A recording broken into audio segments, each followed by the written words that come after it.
Oke, halo semuanya. Kami dari kelompok We Walk the Talk. Ya, jadi pada hari ini kami akan membuat video untuk tugas analisis framework IT, governance, dan keamanan teknologi informasi menggunakan FAIR, ISO IEC 27002 dan ISO 37000. Jadi kalau kita lihat sekarang ya, hampir semua aktivitas organisasi itu sudah bergantung pada teknologi informasi.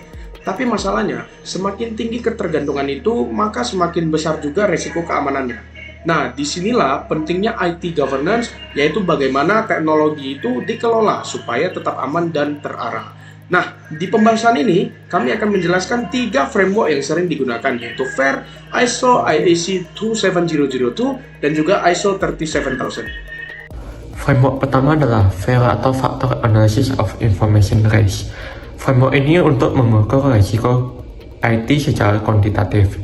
Jadi risiko ini bisa dihitung dan bahkan bisa diubah jadi nilai uang. Konsep utama FAIR adalah risiko dilihat dari 2 hal utama: seberapa sering terjadi atau frekuensi, seberapa besar dampaknya, impact atau kerugian. Komponen penting FAIR: Threat Event Frequency atau TEF. Seberapa sering ancaman muncul, seberapa lemah sistem terhadap ancaman, seberapa sering ancaman jadi kerugian nyata, seberapa besar kerugian uang, reputasi, operasional. Simpelnya, risiko sama dengan kemungkinan kejadian kali dampak kerugian. Kelebihan FAIR lebih objektif dan berbasis data, bisa dikonversi ke nilai finansial, membantu prioritas keputusan mana risiko paling penting ditangani dulu. Fungsinya di organisasi adalah mengukur risiko secara jelas, bukan cuma tinggi, sedang, rendah. Jadi dasar untuk menentukan kontrol keamanan, alokasi budget keamanan, strategi mitigasi risiko. Contohnya, kalau ada risiko kebocoran data, FAIR bantu jawab berapa kali bisa terjadi dalam setahun, dan kalau terjadi, rugi berapa rupiah. Dengan pendekatan ini, risiko dapat dikonversi menjadi nilai finansial, sehingga memudahkan organisasi dalam menentukan prioritas keamanan. Selain itu, FAIR juga membantu organisasi dalam memahami hubungan antara ancaman, kelemahan, sistem, serta dampak ini yang mungkin terjadi.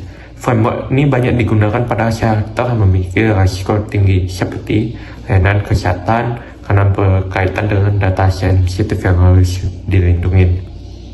Dengan demikian, FAIR berperan dasar dalam pengambilan keputusan berbasis risiko. Sekarang kita akan bahas tentang ISO 27002.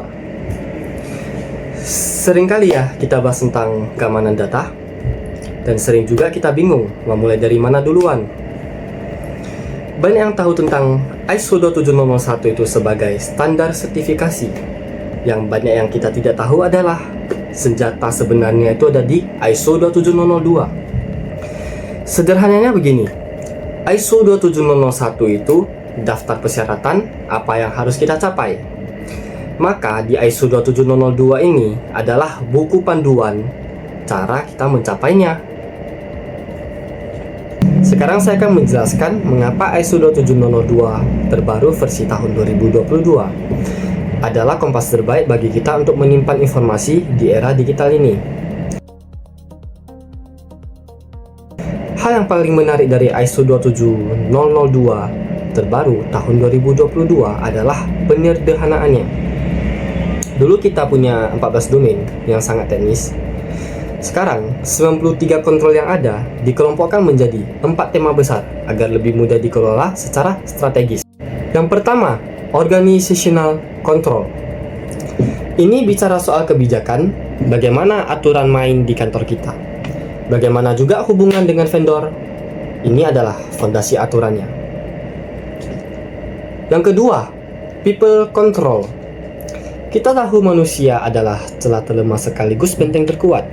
Di sini kita bicara soal pelatihan, awareness karyawan, dan proses rekrutmen yang aman.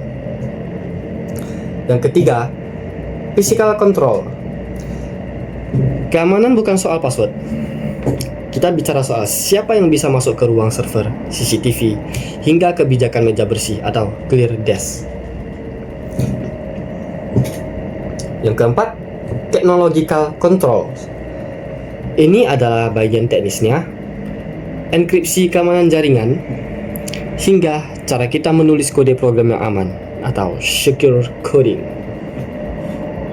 Oke, selanjutnya adalah framework ketiga kami, yaitu ISO 37000. Jika framework FAIR berfokus kepada analisis resiko dan juga ISO 27002 berfokus pada kontrol keamanan, maka framework ISO 37000 berperan pada level yang lebih strategis, yaitu tata kelola organisasi. Framework ini menekankan bagaimana organisasi mengambil keputusan, mengambil pengawasan, serta memastikan seluruh proses teknologi informasi berjalan selaras dengan tujuan organisasi. Ada pula beberapa prinsip utama dalam ISO 37000, di antara lainnya, yang pertama, akuntabilitas, yaitu setiap keputusan maupun tindakan dalam organisasi harus memiliki tanggung jawab yang jelas. Yang kedua, transparansi, yang menekankan keterbukaan dalam proses pengambilan keputusan agar dapat dipahami dan juga dievaluasi. Dan yang terakhir, kepemimpinan, yaitu bagaimana proses organisasi memberi arah strategis agar tata kelola teknologi informasi berjalan efektif. Dalam konteks keamanan teknologi informasi, prinsip-prinsip ini penting karena keamanan tidak hanya bergantung pada teknologi, tetapi juga bagaimana kebijakan dan keputusan organisasi mendukung keamanan tersebut. Jika dibandingkan framework sebelumnya, masing-masing memiliki fokus yang berbeda-beda. Yang pertama, FAIR itu membantu organisasi memahami dan mengukur resiko. Yang kedua, ISO 27002 itu membantu menentukan kontrol keamanan untuk mengurangi resiko tersebut. Dan yang ketiga, ISO 37000 memastikan seluruh proses itu berjalan dalam tata kelola yang baik. Kalau dianalogikan, FAIR membantu kita mengetahui apa resikonya. Yang kedua, ISO 27002 menentukan bagaimana cara mengamankannya. Dan ISO 37000 memastikan siapa yang akan mengelola dan bagaimana semuanya dikendalikan. Melalui tabel perbandingan yang kami buat, terlihat bahwa ketiga framework ini bukan saling menggantikan, tetapi justru saling mendukung. Bahkan dapat dilihat sebagai sebuah alur, dimulai dari analisis resiko menggunakan FAIR. Yang kedua, kemudian di penerapan kontrol melalui ISO 27002, dan akhirnya pengawasan serta tata kelola melalui ISO 37000. Integrasi inilah yang menjadi kekuatan utama dalam penerapan IT governance, karena organisasi tidak hanya mampu melindungi sistem data, tetapi juga mengelola keamanan informasi secara strategis dan berkelanjutan. Reimplementasi. Dalam praktiknya, organisasi tidak hanya menggunakan framework, tetapi juga menerapkan berbagai perangkat keamanan seperti firewall, IDS atau IPS, enkripsi, dan sistem autentikasi. Firewall digunakan untuk mengontrol lalu lintas jaringan dan mencegah akses tidak sah. IDS dan IPS berfungsi untuk mendeteksi serta mencegah adanya serangan pada sistem. Selain itu, enkripsi digunakan untuk melindungi data agar tidak dapat mudah diakses oleh pihak yang tidak berwenang. Dan sistem autentikasi seperti multi-factor authentication membantu memastikan bahwa hanya pengguna yang sah yang dapat mengakses sistem. Perangkat-perangkat ini bekerja secara langsung pada sistem dan jaringan organisasi. Namun penggunaannya tetap harus didukung oleh analisis risiko serta tata kelola keamanan yang baik agar dapat berjalan secara optimal. Selain itu, penerapan standar seperti ISO atau IEC 27002 juga penting sebagai panduan dalam mengelola kontrol keamanan informasi secara menyeluruh. Jika tidak Jika tidak didukung dengan perencanaan yang matang, maka teknologi keamanan yang digunakan bisa menjadi tidak efektif dan tidak mampu memberikan perlindungan yang maksimal terhadap ancaman cyber.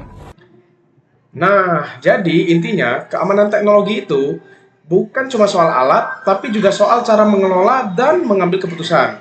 Dengan menggabungkan FAIR ISO 27002 dan ISO 37000, organisasi bisa punya pendekatan yang lebih lengkap mulai dari analisis, implementasi, dan sampai pengelolaan. Dan itu yang membuat sistem keamanan jadi lebih kuat dan berkelanjutan. Sekian, terima kasih. Kami dari kelompok We Walk the Talk, jangan lupa like, share, dan komen